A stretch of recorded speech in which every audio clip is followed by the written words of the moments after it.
Coucou les petits loulous. Aujourd'hui, Émilie lit Le loup tombé du livre. Dans une bibliothèque en désordre, il arrive qu'un livre chute. C'est ainsi qu'un loup, tombé de son livre, se retrouve perdu au milieu de la chambre de Zoé. Vite, il se faufile dans un livre au hasard pour échapper au vilain chat. Mais quelle histoire!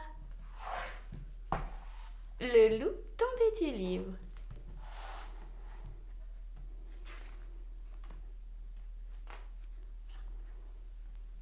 La bibliothèque de Zoé était pleine de livres, tellement pleine à craquer qu'un jour, un livre est tombé à terre et que le loup de l'histoire en est sorti. Dans le livre, c'était un loup terrible, tout noir, avec des dents pointues. Mais tout seul dans la chambre de Zoé, une chambre inconnue, le loup de l'histoire avait très peur. Il essaya d'abord de trouver refuge sous son livre qui, en tombant, avait formé une tente, un petit abri. Le problème, c'est que dans la chambre de Zoé dormait un énorme chat qui, à la vue du loup, se pourléchait déjà les babines. « Ne me touche pas !» lui dit le loup.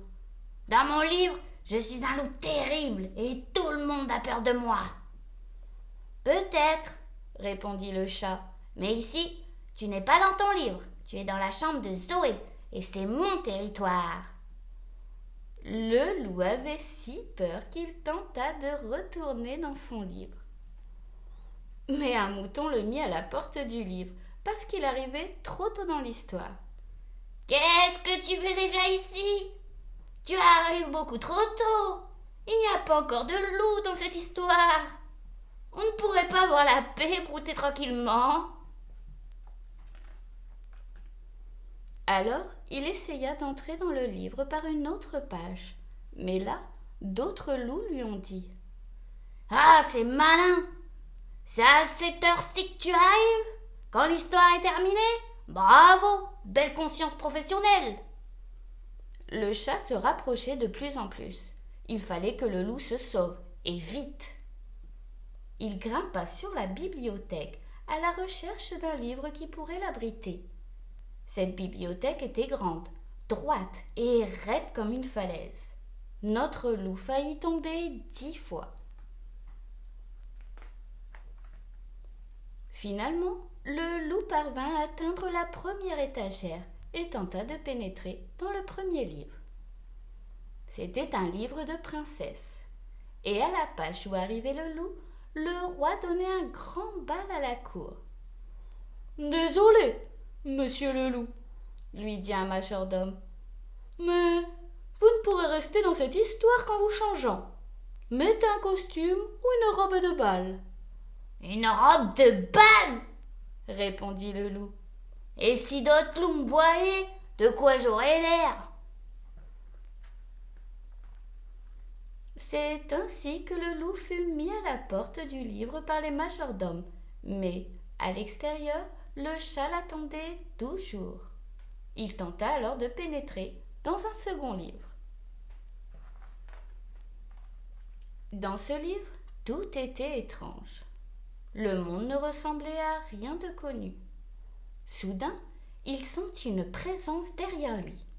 C'était un dinosaure qui lui dit « Mon garçon, tu ne vas pas pouvoir rester parmi nous. Tu t'es trompé d'époque. Fais-toi remplacer par ton ancêtre. Et puis, c'est dangereux pour toi ici. » Les animaux de cette histoire étaient énormes et dangereux, et ils n'avaient aucune éducation.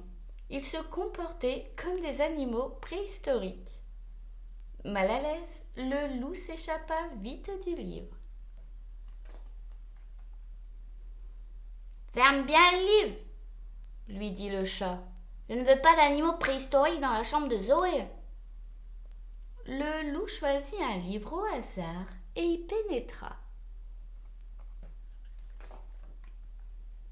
Il se retrouva dans une grande forêt. « Une forêt, ça me plaît !» se dit-il. Il marcha longtemps. Soudain, il vit, assise sur un tronc d'arbre, une petite fille habillée de rouge qui pleurait. « Qu'est-ce qui se passe ?» lui demanda le loup. « Pourquoi tu pleures ?»« Je suis en route pour apporter des galettes et un petit pot de beurre à ma grand-mère. J'avais rendez-vous avec un loup, mais il n'est pas venu. Je vais arriver en retard et mon histoire sera fichue. Voilà pourquoi je pleure. »« Mais je suis là, moi. Je suis un loup. Je suis tout noir et j'ai de grandes dents.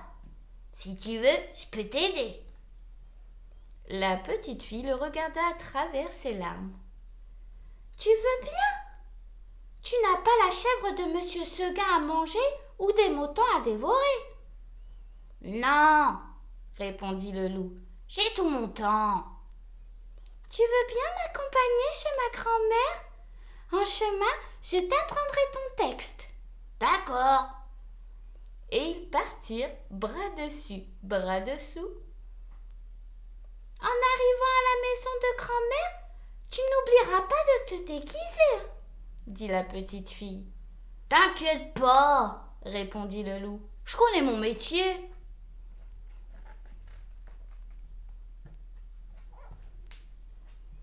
Si tu as aimé mon histoire, abonne-toi.